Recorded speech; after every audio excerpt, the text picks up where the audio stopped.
तो आज हम बात करने वाले हैं जिस भी ड्रग के एंड में एज आ जाए वो क्या काम करती हैं, वो किस चीज़ में यूज़ करी जाती हैं, वो पेशेंट की किस कंडीशन में यूज़ करी जाती हैं।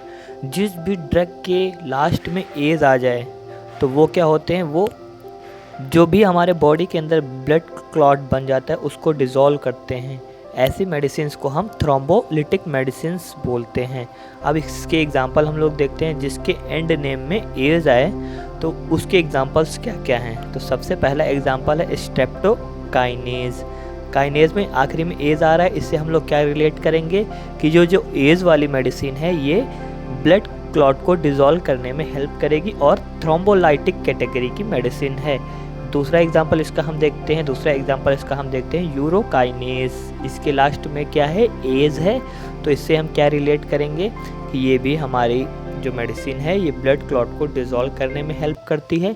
दूसरी चीज़, ये थ्रोम्बोलिटिक कैटेगरी की ड्रग है या थ्रोम्बोलिटिक कैटेगरी की मेडिसिन है। अब दूसरा इसका एग्जांपल हम देखते हैं। जिस भी मेडिसिन के लास्ट में सेट्रॉन आ जाए वो क्या काम करते हैं या वो किस कैटेगरी की मेडिसिन होती हैं। तो जिस भी मेडिसिन के लास्ट में या एंड नेम में सेट्रॉन आ जाए वो हमारी एंटी एमिटिक ड्रग्स या एंटी एमिटिक मेडिसिन्स होती हैं। अब एंटी एमिटिक्स से हम लोग क्या समझते हैं, एंटी एमिटिक्स हमारी वो मेडिसिन्स होती हैं जो हमारी मेडिसिन्स वॉमिटिंग को रोकने में हेल्प करती हैं। अब इसके एग्जांपल देखते हैं। तो सबसे पहला इसका एग्जांपल है ओंडासेट्रॉन, जिसको हम लोग ओंडम के नाम से भी जानते हैं। ओंडासेट्रॉन क्या करता है, ओंडासेट्रॉन में आखिरी में क्या है, सेट्रॉन है, तो इससे हम लोग क्या रिलेट करेंगे, इससे हम लोग रिलेट ये करेंगे कि ये एंटी एमिटिक कैटेगरी की ड्रग है और ये वॉमिट को रोकने में हेल्प करेगी। दूसरा इसका एग्जांपल हम लोग क्या देखेंगे, दूसरा एग्जांपल हम लोग देखेंगे डोलासेट्रॉन। अब डोलासेट्रॉन में आखिरी के एंड नेम में क्या है, सेट्रॉन है, तो सेट्रॉन से हम लोग क्या रिलेट करेंगे, ये एंटी एमिटिक कैटेगरी की ड्रग है और ये वॉमिट को रोकने में हेल्प करती है।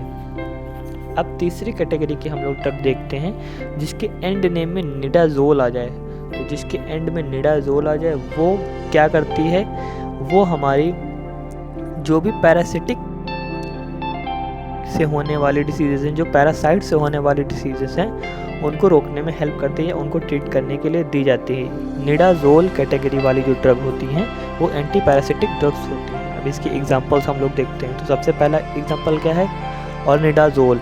ओमिडाज़ोल में आखिरी में क्या आ रहा है, जोल आ रहा है, इससे हम लोग क्या रिलेट करेंगे, ये एंटी पैरासिटिक ड्रग है और ये पैरासिटिक इन्फेक्शन को ट्रीट करने में दी जाती है। दूसरी इसमें हम लोग ड्रग क्या देखेंगे, मेट्रोनिडाज़ोल। तो इसमें आखिर में क्या आ रहा है, निडाज़ोल आ रहा है, जिससे हम लोग क्या रिलेट करेंगे कि ये जो निडाज़ोल है ये एंटी पैरासिटिक कैटेगरी की ड्रग है और ये पैरासिटिक इन्फेक्शन को ट्रीट करने के लिए दी जाती है। अब हम लोग अगला एग्जांपल देखेंगे जिसमें आखिरी में लास्ट में ट्रिप्टन आए। तो ट्रिप्टन से हम लोग क्या रिलेट करेंगे, ये हमारी एंटी माइग्रेन कैटेगरी की ड्रग होती है। ये जो भी पेशेंट माइग्रेन कंडीशन में होता है उसको ट्रीट करने के लिए दी जाती है।